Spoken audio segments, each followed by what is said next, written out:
অন্যতম অভিযুক্ত প্রভাস মণ্ডল এনকাউন্টারে মৃত্যু।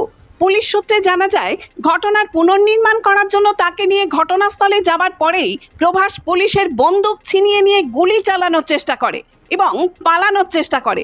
তখনই পুলিশের গুলিতে জখম হয় প্রভাস মণ্ডল। এরপর তাকে বারুইপুর হাসপাতালে নিয়ে গেলে সেখানেই তার মৃত্যু হয়।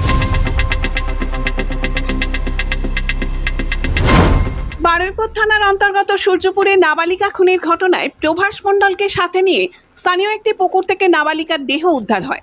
তারপর থেকেই তাকে জেরা করে আনন্দ সর্দার ও দিবাকর সর্দারকে গ্রেপ্তার করে পুলিশ। ঘটনার দিনে সিসিটিভি ফুটেজে এই প্রভাস মণ্ডলকেই ওই নাবালিকাকে নিয়ে রাস্তা দিয়ে যেতে দেখা যায়। পুলিশের এনকাউন্টারে ছেলের মৃত্যুর খবর পেয়ে প্রভাস মণ্ডলের মা কি বলছেন শুনুন। মার তো কষ্ট হবে, আমি সে কষ্ট দরকার নেই। ও যা কর্ম করেছে তাতেই গেছে আমার শান্তি, তাতেই ওর মৃত্যু হয়ে গেছে। ভালো, শেষবারের মতো মৃত ছেলেকে দেখতেও চান না তিনি। তো আমি আনবো না, আমি তো বললাম আর আমরা দেখতে চাই না, একদম দেখতে চাই না। তোমরা ওখানে নিয়ে ঠিকে নাও, গুদমে দেবে, কোথায় দেবে, ফেলে দেবে, দিয়ে দাও।